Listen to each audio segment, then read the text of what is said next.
Today was supposed to be an ordinary Monday at Oakwood Middle School, yet Mr. Thorne, the math teacher, paced his classroom with the restless energy of a storm gathering over quiet fields. Rumors swirled among the students that he had prepared the most complex equation ever seen in 6th grade, one that would tangle any brave mind in endless loops of frustration and doubt. Mr. Thorne's shoes clicked across the polished floor as he rehearsed the problem in his head, enjoying the idea of finally proving that gifted reputation surrounding his class star, Leo Grant, was overrated hype. Leo, a quiet boy who preferred notebooks filled with doodles of robots and galaxies over noisy cafeteria debates, sat at his desk sharpening a pencil he had whittled down to half its original length through weeks of steady note-taking. Across the hall, lockers slammed, echoing like drums before a ceremony, and every bang puffed Mr. Thorne's determination into a fiercer blaze, because he believed genius must be humbled early to grow correctly. He had spent the entire weekend crafting an equation that twisted fractions, exponents, square roots, factorials, and variables named after planets into one breathless line of chalked numbers and symbols. The teacher envisioned faces turning pale, pencils snapping, and Leo's confident eyes finally clouding with a gray mist of confusion the moment the impossible question bloomed on the board. Outside, a robin chirped beside the window, unaware that inside this room a battle of wits was about to begin, gentle birdsong contrasting with the tense air coiling around 30 plastic desks. Mr. Thorne glanced at the ticking clock that hung crookedly like a question mark over the doorway, its minute hand crawling toward the bell in slow, exaggerated sweeps that mocked his impatience. He thought about his own childhood when a teacher had embarrassed him for misplacing a decimal, and how the sting had secretly fueled every ambitious lesson plan he wrote as an adult. Minutes later, students filed in, their sneakers squeaking on the floor, carrying the scent of fresh notebooks and breakfast cereal, filling the space with a buzz louder than fluorescent lights overhead. Mr. Thorne cleared his throat with theatrical gravity, raising a single piece of chalk like a maestro's baton, commanding silence with a simple lift of his arm toward the clean green board. Leo placed his mechanical pencil beside a small eraser shaped like a rocket ship, the tiny plastic fins pointing upward as if prepared to launch his thoughts beyond ordinary arithmetic. Across the aisle, Maya whispered that the teacher looked like a magician about to unveil a trick. Another student, Ethan, swallowed a nervous laugh, unsure whether to feel excited or scared. The bell rang, slicing the room into expectation and reality, and in that thin slice Mr. Thorne drew the first curved symbol, a radical sign that stretched long enough to shelter a miniature village of nested terms. Chalk dust fled in wisps with each stroke, sparkling in the fluorescent glow like snowflakes drifting in a snow globe shaken by an unseen hand. Line by line the equation grew, branching like a winter tree, and every branch carried more numbers until even the dusty corners of the board became part of the sprawling puzzle. Students leaned forward, necks craning so far that chairs squeaked in protest, their collective breath held captive by the dizzying forest of calculations. Leo's heart thumped with a mix of curiosity and calm. Numbers never frightened him because he read them the way other kids read adventure comics, seeing secret pathways behind each symbol. Mr. Thorne finished the last equal sign with a definitive tap, stepped aside, and admired his work, believing the sight alone would melt Leo's cool demeanor like ice on sun-baked pavement. The silence that followed felt like the moment before a roller coaster drops. Everything suspended, lungs forgot to exhale, and even the lights seemed to flicker in cautious anticipation. Slowly, Mr. Thorne turned toward the class, his voice steady yet coated with challenge as he invited any volunteer to solve the masterpiece, fully expecting none to rise except perhaps Leo under pressure. Leo met his teacher's gaze without blinking, a polite smile twitching at the edges of his mouth as if he were deciding how to respond to a friendly invitation rather than a trap. Across the rows, students exchanged looks, and the room vibrated with whispered bets on whether Leo would finally falter or deliver another show of quiet brilliance. Mr. Thorne crossed his arms and added an extra instruction.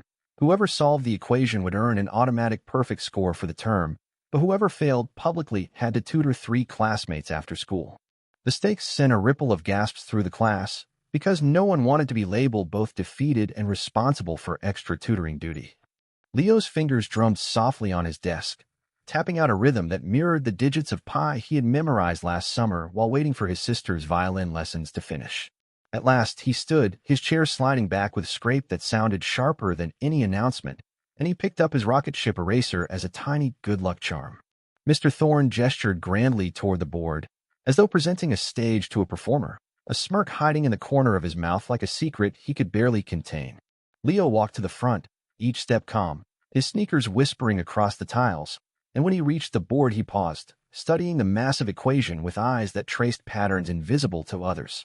He inhaled deeply, the way athletes breathe before a race, and lifted a fresh piece of chalk, its edge pointed like a compass needle seeking true north among academic challenges. In that moment the class noticed something odd. Leo did not look worried, he looked interested, as though he had just opened a mystery novel on the most thrilling chapter. Mr. Thorne's smirk flickered, tiny doubt sparks lighting behind his eyes, but he shook them away, reminding himself that the design was foolproof in its complexity. Leo began by labeling each major segment with tidy circled numbers, breaking the monster equation into smaller friendly giants, turning confusion into a map with clear towns and rivers. He wrote softly, but his handwriting was so neat that even the student in the farthest seat could read every variable as if it were printed in a textbook. With each annotation, murmurs grew, students realizing they could actually follow his logic, and their dread tiptoed into the brighter room of possibility. From the back row, Maya whispered that Leo's mind might be wired like a detective board, connecting dots with invisible string only he could see. Mr. Thorne gripped his clipboard, knuckles whitening, because the path Leo traced across the board looked disturbingly purposeful, like someone confidently navigating a labyrinth he claimed was unsolvable. Outside the window, clouds drifted apart, letting sunlight spill in streams that highlighted flecks of chalk dust floating around Leo's steady hand. He smiled, writing one last label, then turned to face his classmates, ready to speak, and his voice carried a patient warmth that floated easily through the room like a breeze through open windows. Leo began outlining the heart of the equation, dividing the huge radical into symmetrical halves, which he called mirror chambers so every student could picture a reflection-easing calculation. He asked the class to imagine folding the board down the middle. If both sides matched neatly, then redundant terms could cancel, turning snarling numbers into gentle pairs willing to cooperate. Maya's eyes widened as she saw that mirror concept slice through the clutter like safe scissors cutting along dotted lines, leaving confetti that was suddenly manageable and even welcoming. Mr. Thorne forced a smile that wobbled like jelly on a plate, because the logic was painfully simple once heard, and he recognized those folds as scissors he himself had overlooked in haste. Leo wrote down the first substitution, replacing nested square roots of prime numbers with a single variable r, and he explained that naming monsters often tames them, just like calling a dog by name. Ethan whispered that it looked less scary than triple radicals, and several classmates nodded, the tension in their shoulders relaxing as if someone loosened tight knots in invisible ropes. A small ray of pride glimmered in Mr. Thorne's chest. At least the class was learning, but it was quickly smothered by embarrassment that he had counted on their confusion rather than their growth. Leo continued, introducing color words to guide attention, saying, "Think of this exponent as a red balloon and the factorial as a blue kite, so memory hooks would keep each piece airborne yet distinct." Every mention of balloons and kites painted pictures in minds tuned to cartoons and playground gear, proving that tough arithmetic could feel like recess when framed with relatable images. Mr. Thorne tapped his foot, counting seconds, hoping Leo would stumble when deeper numbers surfaced, but the boy marched smoothly as if reading from an invisible map that kept unfolding ahead. Sentence after sentence, explanation after explanation, Leo replaced fear with stories. Fractions became pizza slices shared at parties. Variables turned into mystery boxes that revealed gifts when solved. The board filled with small sketches, pizza circles, boxes, balloons, drawn beside symbols, and the class giggled, realizing math could host a carnival instead of a trial. At line 10 of his strategy, Leo paused to let questions bloom, inviting shy hands to rise, treating each query like a friendly puzzle piece rather than a sign of weakness. A student named Noor asked why factorials grow so fast. Leo answered with a tale of stacking chairs in a cafeteria, each new layer needing more chairs than the last, until a towering pyramid nearly touched the ceiling fans. Noor laughed because she could imagine janitors frowning at such impossible towers, and suddenly factorials were not abstract leaps but humorous cafeteria chaos. Meanwhile, Mr. Thorne's thoughts swirled, recalling his plan to label yesterday's homework but now worrying that Leo's storytelling style might overshadow traditional drills forever. Determined to regain control, the teacher interjected, challenging Leo to explain the hardest sub-expression that tangled a cube root with a factorial nested inside a logarithm. Leo nodded politely, then narrated a bedtime story about stacking toy blocks, representing cube roots, while a bedtime song faded in volume, showing logarithmic decay, and an older sibling multiplied chore lists, demonstrating factorial growth. The class followed effortlessly, their giggles turning into thoughtful hums when they realized each playful element lined up with an otherwise dizzying operation. Mr. Thorne's clipboard slipped from under his arm, clattering on the floor like punctuation marking his disbelief, causing several students to jump and then laugh nervously. He apologized for the noise, yet secretly blamed the slick clipboard clip, not his shaking hands, then gestured for Leo to continue, hoping the next hurdle would knock the boy down. Leo proceeded to factor out common terms like someone packing identical toys into label bins, explaining that sorting saves space on shelves and erases clutter from busy desks. Bin by bin, the bulky equation slimmed, its layers shedding like winter coats on the first warm day of spring, and numbers previously jammed together spread out with breathable distance. Maya gasped, realizing they might finish the problem before the period ended, a record in any math class since the district adopted longer, tougher curricula. The teacher tried to comfort himself with the thought that partial progress still left tricky constants unsimplified, but Leo's calm pace suggested he already saw them resolved in his mind's rearview mirror. An uneasy hush settled as Leo reached the longest chain of exponents, but he simply recited the pattern like counting beats in a song, showing how each power descended smoothly like steps in a spiral staircase. A ripple of excitement ran through the desks. Ethan mimed drumming on his textbook, following the rhythm, while Nor tapped the table edge, turning the lesson into music everyone could share. Mr. Thorne watched, jealous and amazed, noting that the boy had created not just a solution, but an atmosphere where math felt like art class infused with friendly competition. Leo announced that they were almost ready to substitute numerical values, yet first he wanted peers to predict whether the final answer would be odd or even, coaxing critical thought before computation. Hands shot up, guesses flew. Vocabulary like parity and mod 2 popped into discussion as if the room had advanced 2 grade levels in 5 minutes, and every student seemed suddenly taller with confidence.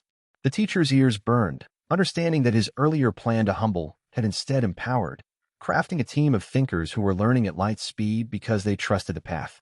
He noticed the robin outside again, now flitting between branches, and wondered whether the bird felt the same thrill of precise movement that Leo felt guiding minds over mathematical branches. Leo solved half the chain on the board, showing each replacement of variables with careful arithmetic steps, never skipping, respecting slow walkers behind him in the tour. The chalk squeaked sometimes, but even that sound felt cheerful, like sneakers on a basketball court where every squeak preceded a clever play.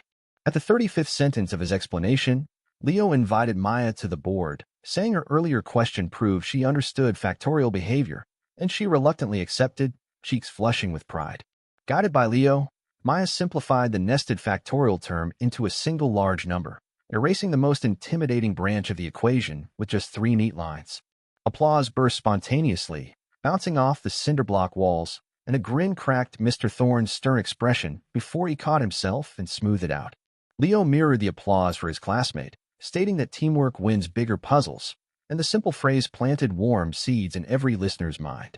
Mr. Thorne cleared his throat again, trying to remind everyone that the equation still stood unsolved, but he realized the battle had already shifted from defeat to shared adventure. With only a few transformations left, Leo promised they would reach a surprisingly small integer result, hinting that the monster would shrink into a kitten by the final line. The classroom felt like a theater minutes before the curtain's final drop, anticipation mixing with disbelief as Leo approached the final branch of the equation. He wrote a single equals sign, then balanced both sides the way a librarian balances a stack of fragile books, gently shifting constants until numbers stood upright without wobbling. The enormous tangle compressed into smaller terms, each cancellation sounding in students' imaginations like soft clicks of puzzle pieces snapping into place. Mr. Thorne gripped his chalk-dusted sleeve, realizing he had forgotten to breathe, astonishment pushing aside the pride he once sharpened like a blade of authority. Ethan whispered that the monster was shrinking fast, nor cover her mouth because watching math become simple felt as magical as seeing bricks float up to build a castle by themselves. Leo circled a term, crossed it out, and replaced it with a tidy 1, explaining that any number divided by itself becomes unity, a word that meant togetherness as much as mathematical identity. The class chuckled at the double meaning, and Mr. Thorne felt a pang as he remembered he had taught that very fact 2 weeks earlier, yet somehow Leo's version glowed brighter. The chalk's final stroke drew a neat integer, 42, on the far right, and silence fell so deep that distant hallway chatter sounded like shouting waterfalls, while the dust motes froze midair as though time itself paused to bow before the simplicity revealed. Leo stepped back, dusting hands against his jeans, and announced, "The solution is 42, with the calm certainty of someone stating the sky is blue. A wave of surprise swept across the desks. Even Mr. Thorne's eyebrows leapt like startled squirrels, because he had believed the answer would be an unwieldy fraction or irrational mess. Maya squealed softly, amused that the result matched her favorite science fiction novel's cosmic joke, and several pupils laughed, suddenly convinced that math contained hidden smiles just waiting to be found. Mr. Thorne cleared his throat, stepped forward, and scrutinized each line, tracing Leo's logic with a fingertip trembling like a needle over a lie detector graph. He reached the bottom, paused, and in that pause students feared he might declare an error, but instead he exhaled a shaky breath and said, "It is absolutely correct." Applause erupted, louder than any pep rally cheer, echoing through the open door and down the hallway where teachers poked out heads wondering about the commotion. The sound bounced off lockers, ricocheted up stairwells, and even rattled light fixtures, creating a celebratory thunder that rolled beyond ordinary school noise. Mr. Thorne raised a hand for quiet, and the clapping died gradually like fireflies fading at dawn, yet the glow of pride remained on every face. He admitted he had constructed the equation to test limits, believing none would cross them, and he apologized for choosing intimidation over inspiration.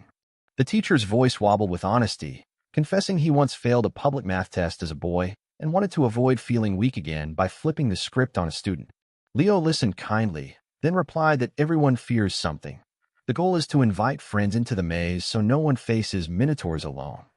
The myth reference turned heads, and Mr. Thorne realized Leo had woven classical stories into arithmetic just as easily as playground kites, building intellectual bridges made of metaphors. Ethan raised a hand and asked whether they could spend the next unit designing their own complex equations for classmates to solve in teams. Mr. Thorne, heart-thudding, agreed before hesitation could sabotage growth. His acceptance felt like a door unlocking in the strict corridor of his past, allowing breezes of possibility to sweep away stale, chalky pride. Pencils scratched as students tossed ideas onto notebooks, fireworks of creativity popping in every row, while the robin outside hopped along the sill, perhaps hunting crumbs of knowledge falling from the windows of excitement. Leo sat, finally letting nerves unclench, and felt warmth spread through his chest, not because of glory but because he saw fear dissolve in his peers' eyes like morning mist under sunlight. Maya leaned over and thanked him, admitting she had always hidden behind jokes to mask confusion, and now she wanted to face fractions head-on with companions instead of shadows. Mr. Thorne wrote Math Quest Project at the top of a new white sheet to outline the collaborative plan, realizing the best lessons arise when teachers learn too. The bell rang, signaling class end, but no one rose. They packed bags slowly, reluctant to exit the chapter where they had become heroes, not victims. The teacher extended the perfect score offer to the whole class, turning punishment into promise. Cheers erupted again, some students nearly dancing between desks. Nora asked if they could decorate the board with their solutions as art panels. Mr. Thorne nodded, picturing a gallery of numeric murals lining the room like stained glass windows of logic. Leo suggested inviting younger grades to tour the gallery, hoping courage would trickle down like streams feeding a river that nourishes entire valleys. Outside, clouds parted completely, flooding classroom tiles with golden light that spotlighted chalk drawings still lingering. A pizza, balloons, blocks, and each shape glistened like a medal earned in silent war. Mr. Thorne handed the broken piece of chalk to Leo as a token, saying that small tools can craft great bridges when guided by steady minds. Leo pocketed it, vowing to keep it as a reminder that knowledge gains weight when shared. Secrets only weigh down the holder. The teacher dismissed the class 5 minutes late, a record for his punctual nature, but none complained because they felt those minutes stretch into something timeless. In the hallway, voices exploded with recaps. Lockers clanged jubilantly, no longer drums of anxiety, but symbols of celebration, and even distant classrooms felt the vibration of newfound confidence. Mr. Thorne watched the exodus, heart lighter. He foresaw challenges ahead but knew the path now curved toward mentorship rather than domination. He turned off the lights, and for a moment the equation faintly glowed an afterimage on his retina, a reminder that complexity can hide simplicity like treasure buried under ivy. As he locked the door, he glanced one last time at the robin, which fluttered upward, leaving the sill empty yet echoing with the song of second chances. Walking to the faculty lounge, Mr. Thorne rehearsed ways to share the day's lesson with colleagues: humility, collaboration, creativity, and the surprise power of student leadership. He resolved to draft a newsletter titled, "When the Equation Teaches the Teacher," pledging to include anecdotes about pizza fractions and balloon exponents in plain language anyone could borrow. In his pocket, the chalk piece nudged his thumb. He smiled, realizing the smallest fragment of an old plan had become the cornerstone of a new philosophy. The final sentence of his reflection formed quietly in his mind. A great classroom is a place where surprises turn into steps upward, and he promised never to forget it. That afternoon, the entire sixth grade convened in the auditorium, an echoing chamber, because word of Leo's triumph had spread like wildfire. The principal, Ms. Delgado, a former science teacher who wore star-shaped earrings, stood at the podium, announcing a spontaneous Math Innovation Week inspired by Mr. Thorne's class. Students buzzed as though someone had given every seed a small motor. The floor hummed beneath sneakers, sandals, and the occasional untied shoelace fluttering like a flag. Mr. Thorne sat stage left beside colleagues, cheeks still pink, uncertain whether pride or embarrassment fueled the blush, but determined to channel his emotions into positive momentum. Leo, invited onto the stage, stepped up shyly, feeling the weight of hundreds of eyes yet buoyed by memories of that chalk victory still warm in his pocket. He spotted the robin outside a high window beam, and in that fleeting glance found courage, reminding himself that birds sing loudly even when storms hover beyond the horizon. Ms. Delgado presented a giant poster titled Equation Explorers, featuring rockets, magnifying glasses, and cartoon labyrinths, each symbol representing curiosity and the thrill of problem-solving. She explained that every homeroom would design an impossible equation, pair with a buddy class, and trade puzzles to solve, turning competition into a relay of creativity.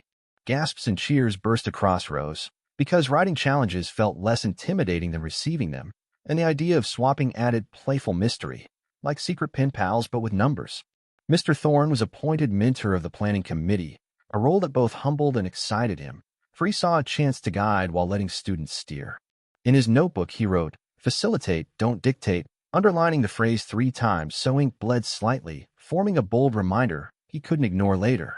Leo was tasked with leading a workshop on visualization tricks, and Maya became co-leader, armed with factorial tower stories that had captivated her peers. During lunch, they huddled over laptops, adjusting font sizes and adding colorful clip art, giggling when a pizza slice refused to rotate properly, as if resisting its new educational destiny.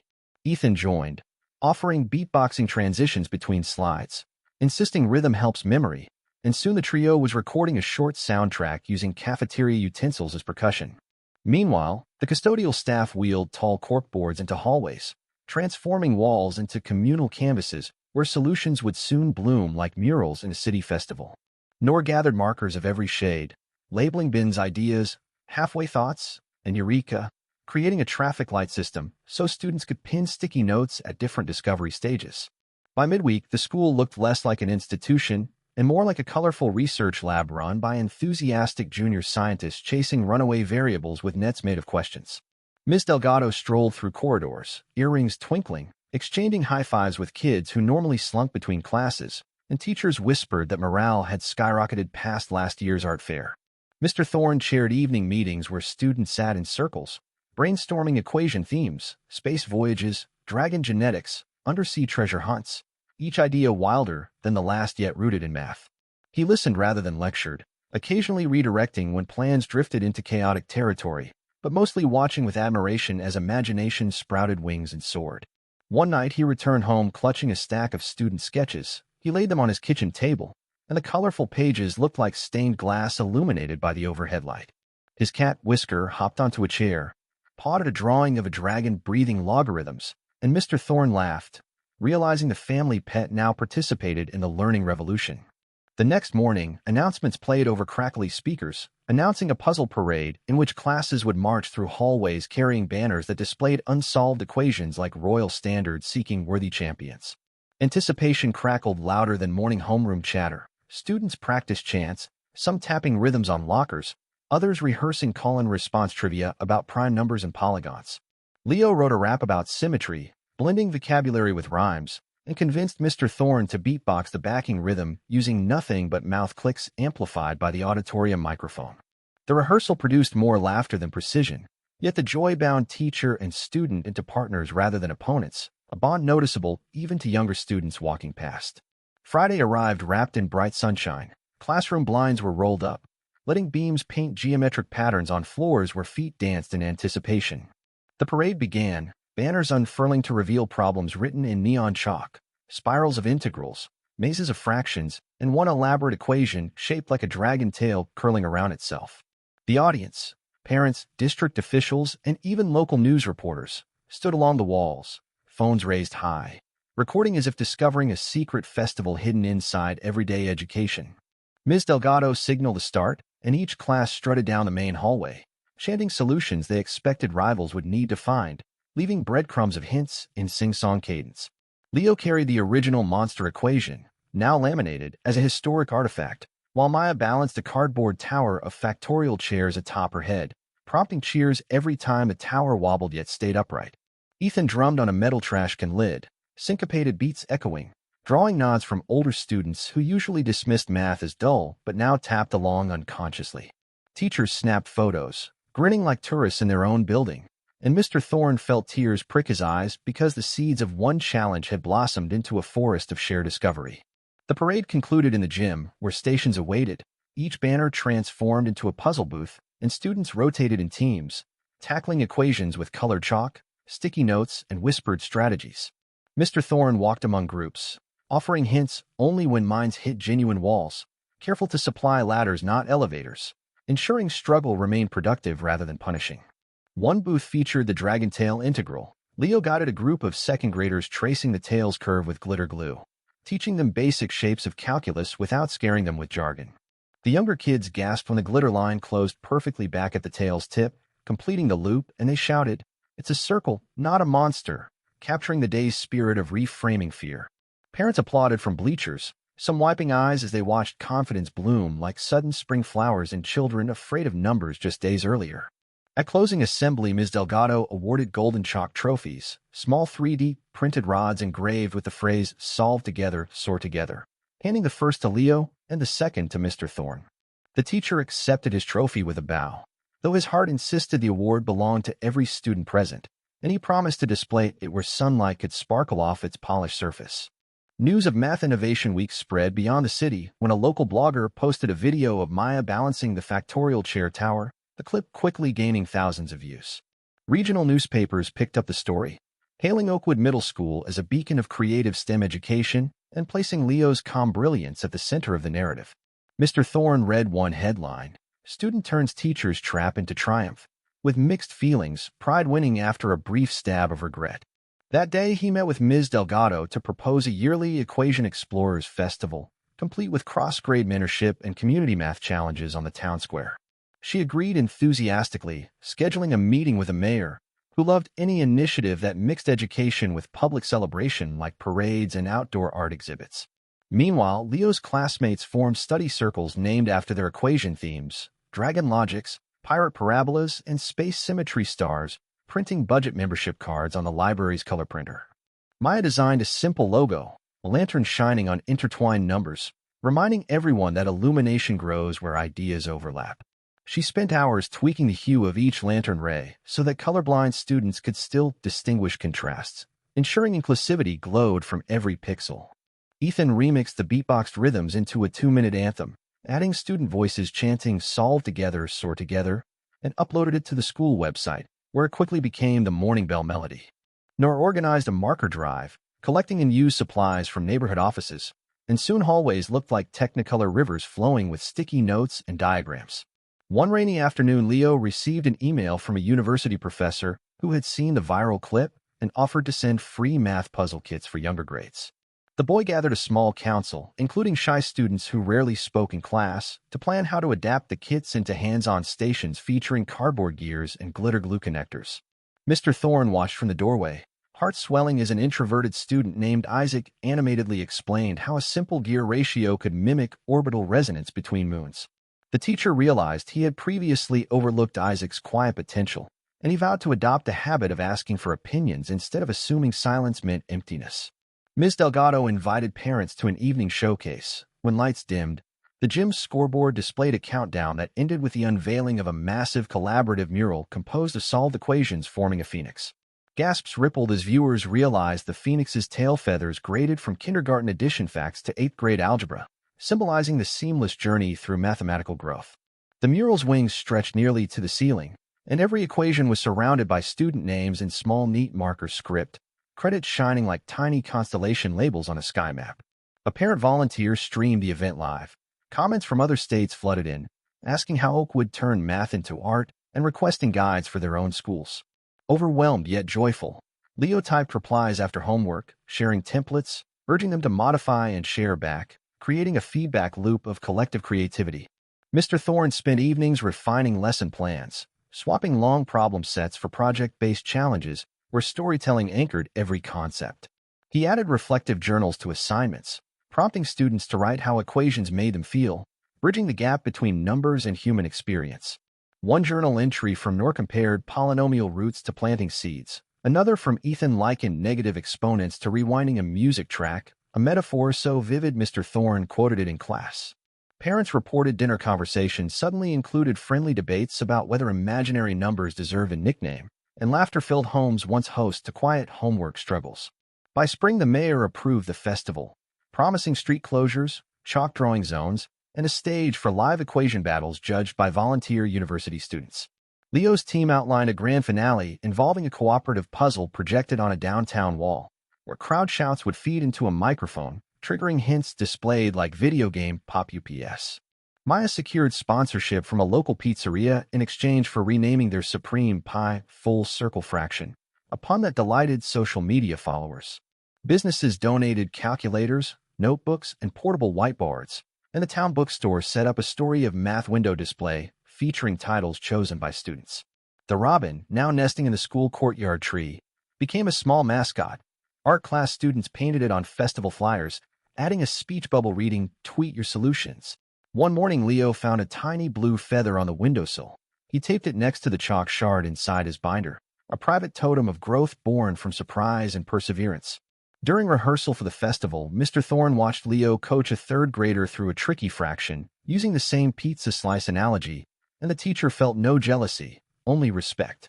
He recognized that true leadership involves creating leaders, not followers, and in that revelation, he felt a weight slide off his shoulders like an old coat finally too small. The badge edges were engraved with tiny equations spiraling inward like golden vines, a secret puzzle only visible when light struck at just the right angle. At the final practice assembly, Ms. Delgado asked Leo and Mr. Thorne to stand. She presented them with matching badges reading First Explorers, pledging the title to future mentors.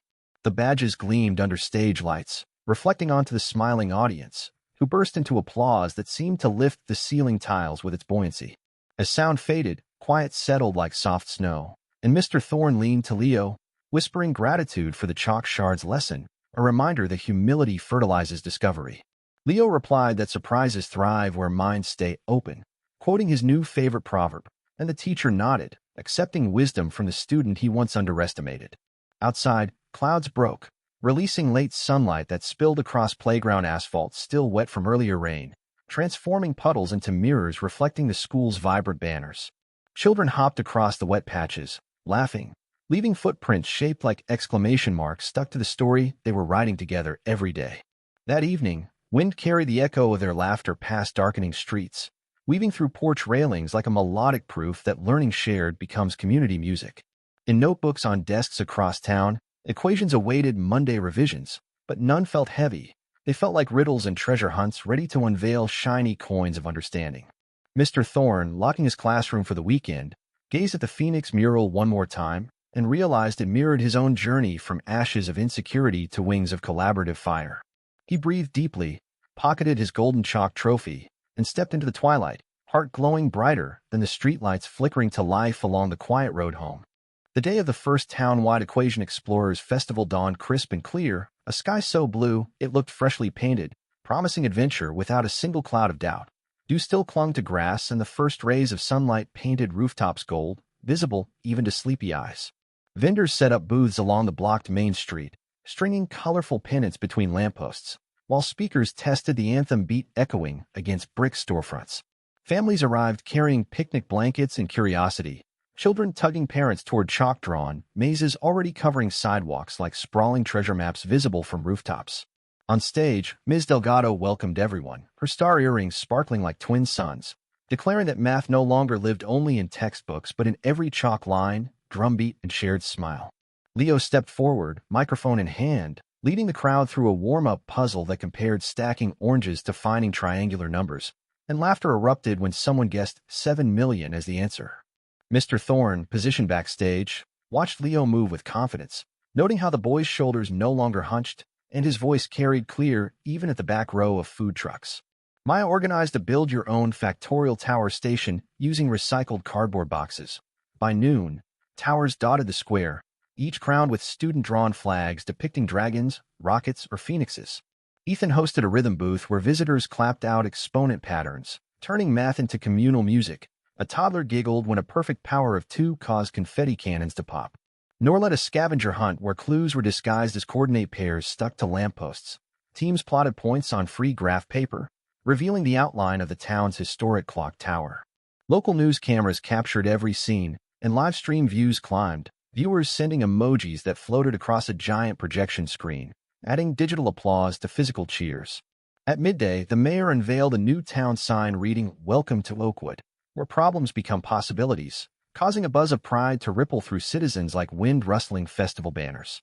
In the center plaza, a colossal collaborative puzzle waited, a translucent board containing layers of equations printed on rotating acrylic discs, assembled by volunteers guided by Leo's blueprint. Participants spun discs to align components, each satisfying click lighting LED strips, turning math into a luminous kinetic sculpture visible even in sunlight. Mr. Thorne invited elderly residents to place the final pieces, honoring lifelong learning and bridging generational gaps with gentle encouragement. When the puzzle locked into its solved state, lights cascaded from top to bottom, and the board displayed "Knowledge shared equals community squared," earning the loudest cheer of the day. Food vendors handed out slices of full-circle fraction pizza, each box printed with a quick polynomial joke that had customers smiling between bites.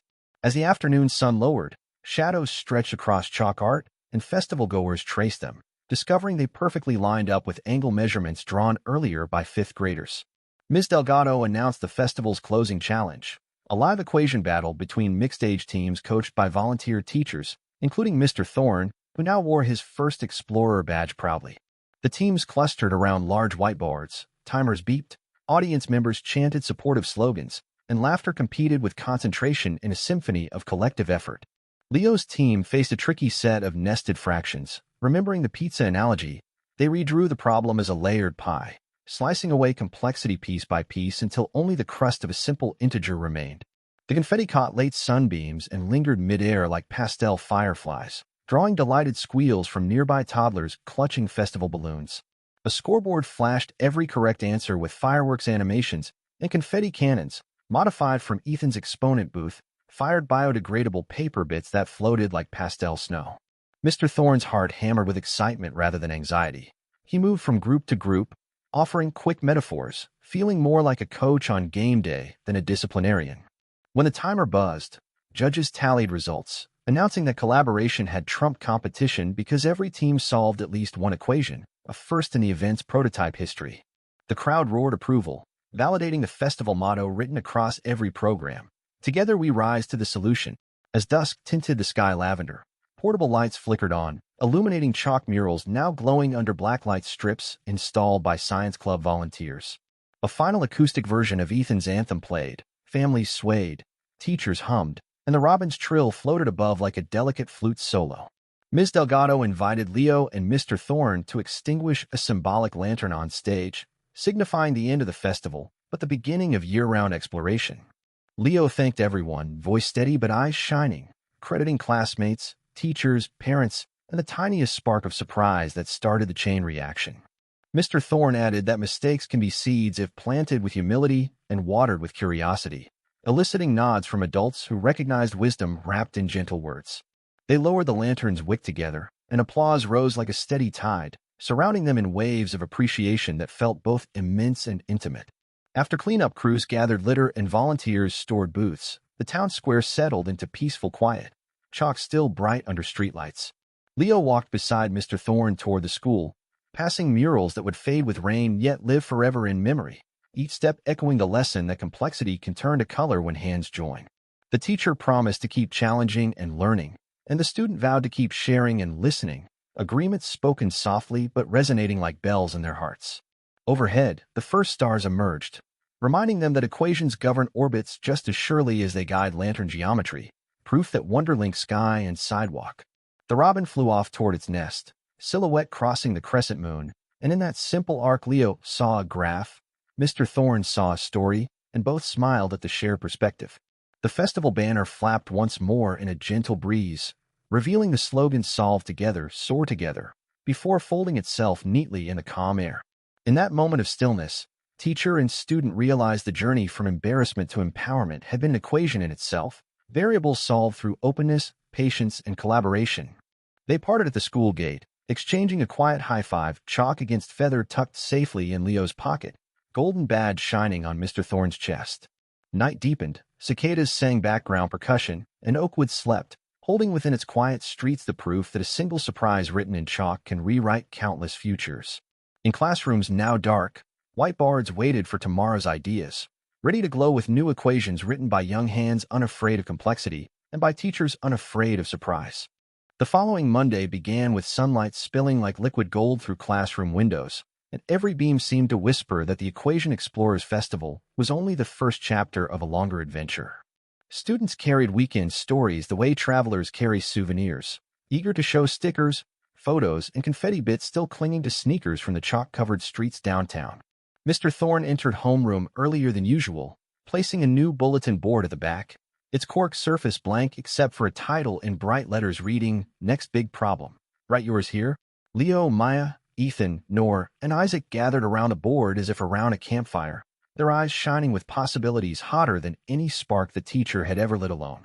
Other students joined, giggling as they stretched to reach higher sections, leaving the board dotted with a rainbow that looked like spray paint frozen in midair. Mr. Thorne watched from his desk, noting that no one asked permission to dream. The permission was built into the culture, now like the air vents humming overhead. At first bell, Ms. Delgado announced over the intercom that neighboring schools requested partnership packets, and she thanked Oakwood for becoming a lighthouse of learning along the educational coast. The phrase made kids sit taller, as if their spines were masts and their imagination sails billowing with curious wind from distant shores. During math period, Mr. Thorne rolled down a screen and projected a satellite image of the local river system, challenging teams to calculate floodplain areas for a pretend city planning committee.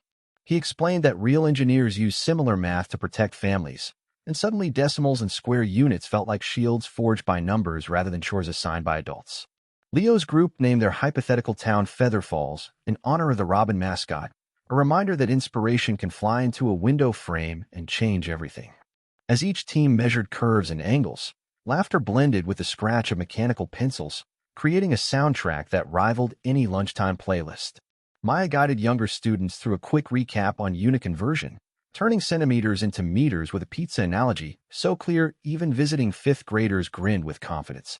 Ethan beatboxed a steady rhythm that synchronized with calculator button presses, proving music could pace math the way drums pace runners in a marathon. Nor color-coded error margins on a giant poster, explaining that mistakes are like training wheels, visible at first but disappearing when balance takes over. Isaac quietly adjusted projector brightness, ensuring diagrams were crisp, and Mr. Thorne finally noticed how leadership sometimes hums like an engine rather than roars like a trumpet. By midday, each team displayed results on the blank cork board, and the rainbow behind the cards resembled a stained glass window, telling a story of data, not saints. Visitors from another middle school arrived, wide-eyed, and Leo greeted them with a tour better than any museum guide, speaking plainly yet passionately about turning fear into exploration. One visitor, a shy girl named Priya, asked how to start when math feels like a locked door. Leo handed her a spare key-shaped eraser and said, "Begin with a tiny question and wiggle it until the door creaks." Priya's eyes sparkled with sudden courage. Mr. Thorne overheard and smiled, realizing metaphors now passed from student to student like relay batons carried farther than he alone could sprint. After lunch, Ms. Delgado wheeled in a small glass display case that would live in the lobby. Inside sat the original chalk shard, Leo's blue feather, and a laminated copy of the monster equation. A brass plaque read, "When surprises teach," and parents snapping phone photos later that day ensured the display trended online faster than a new video game release. The robin, meanwhile, fluttered against the courtyard glass, pecking gently as if inspecting its fame, then darted away to gather twigs for a nest hidden in the eaves above the science wing. Mr. Thorne used the moment to explain Fibonacci spirals and bird nests, and suddenly recess included kids counting twig layers instead of only trading stickers. Even the playground squirrels paused on fence posts, tilting heads as if curious about this new branch of recess science. The afternoon wrapped with reflective journaling, pages filled with statements like, "Math feels like painting with invisible colors, and numbers are stories my calculator reads aloud." Leo wrote that embarrassment can be a detour sign pointing toward a better route, and he thanked future mistakes in advance for new adventures they would unlock. Maya sketched a phoenix soaring over a fraction bar, labeling its wings courage and teamwork, promising herself to keep them spread even on stormy homework nights. Ethan listed possible anthem remixes, including one using desk taps to illustrate Morse code, proving creative sparks still leapt between the wires of his imagination. Nor drafted a proposal for accessible color palettes and math visuals, determined that every student, regardless of vision differences, could see problem steps light up like parade floats.